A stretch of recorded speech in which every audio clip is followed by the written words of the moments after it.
Haidete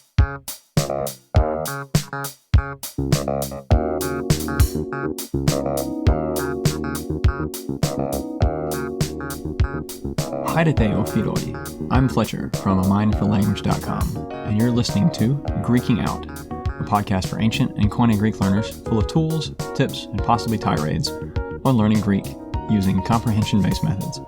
If that isn't familiar to you, check out episode 0, The Manifesto, for more info.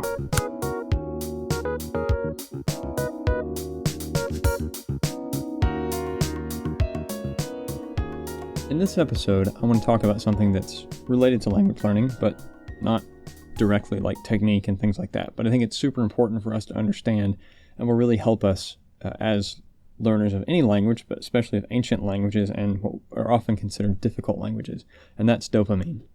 I was on vacation with my family a while back, and we were at a water park, and so I didn't have my phone with me, and I was reading a book on a Kindle, which is a nice experience, and spent a lot of time sitting around, actually, just enjoying being present in the moment.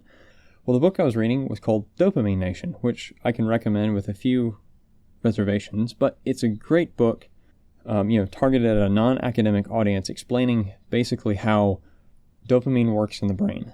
Then I listened to a couple of podcasts by Andrew Huberman, the Huberman Labs podcast, talking about what dopamine does and how it affects us and how we can use it, and how we can use those systems in our brain in positive ways.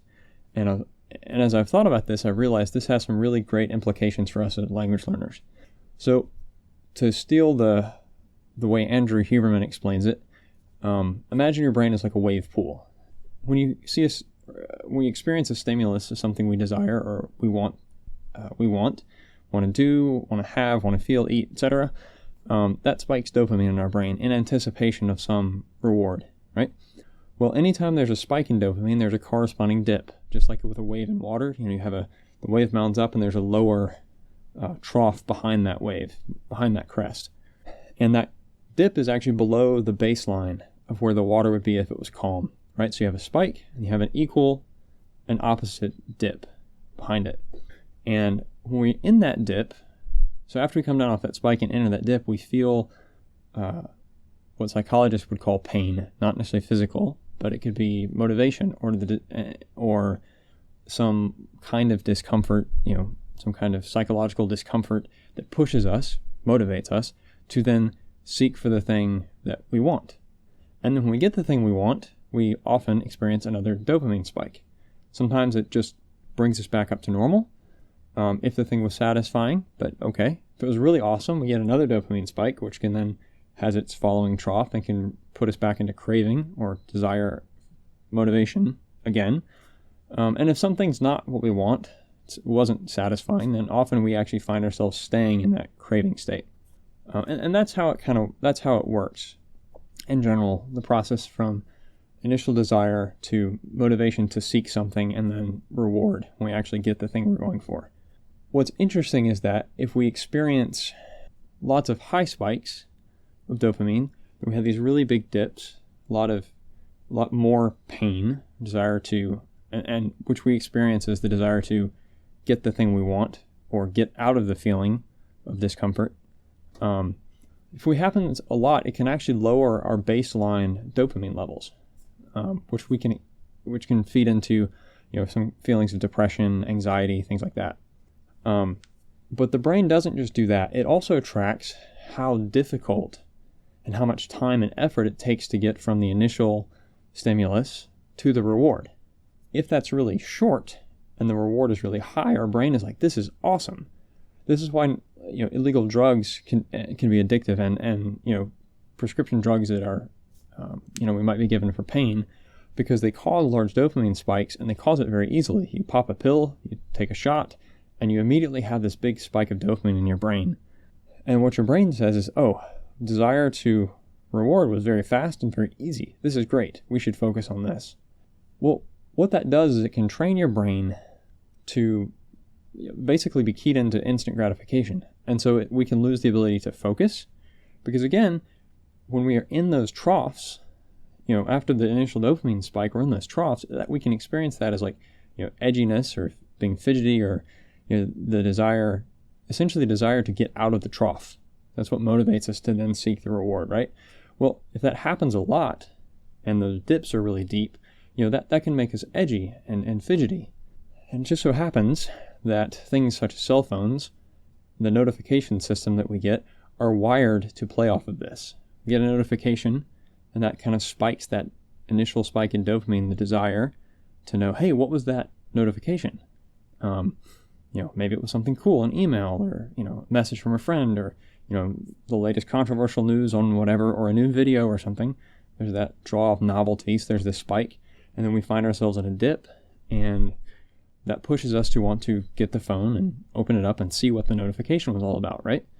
And so those happen frequently, right? They say we touch our phones, 50, 70, or however many plus times a day, but it's a lot. It can be quite frequent. And we get lots of notifications, text messages, messaging apps, etc., dings from YouTube, especially if we haven't taken the time to limit the notifications we get. Long story short is this trains our brain to not be able to focus because it's so used to getting quick hits of dopamine where the time from desire to reward, initial spike to, second spike or whatever, is very short and very easy. As you probably are already thinking, language learning is not a quick game. It's not a quick desire to fulfillment reward, right?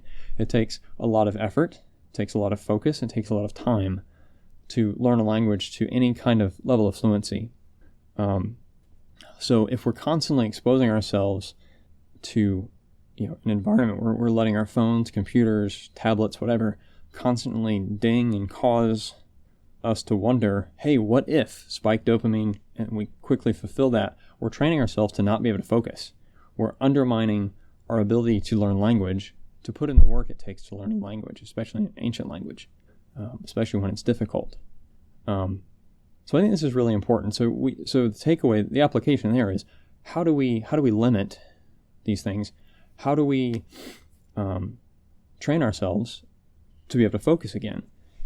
And the cool thing is actually our brain, for many things, if we have exposure to these high dopamine releasing things, if we stop doing that, abstinence for a period of 4 weeks will generally help us reset the levels.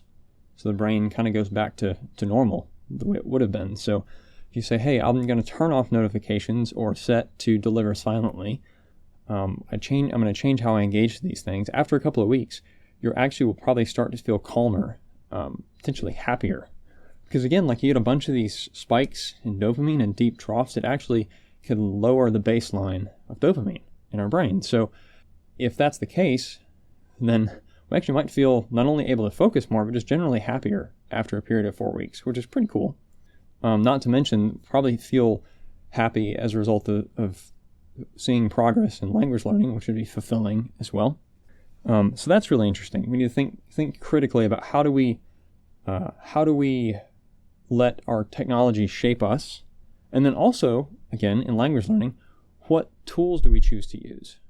Do we engage in language learning tools, apps, activities that promise quick hits of dopamine, which is pleasurable, and quick, easy rewards, or do we go for things that might be more difficult, but that we know will ultimately give us greater rewards? So, for example, it might be easier to, I got a notification from Anki, my flashcard app, to study a flashcard, and the initial desire to study, followed by the spike of reward of studying those few flashcards, is relatively short. It's not a particularly difficult or painful thing to do. So, if I get this nice spike in dopamine, but that might undermine my ability to sit down and read a longer text that is difficult. So we think critically about what methods do we use, in addition to how do we limit the the overall technology and its effect on us. But then even within language learning, how do we pick activities, apps, things, etc., that contribute to our ability to focus as well, rather than undermine it?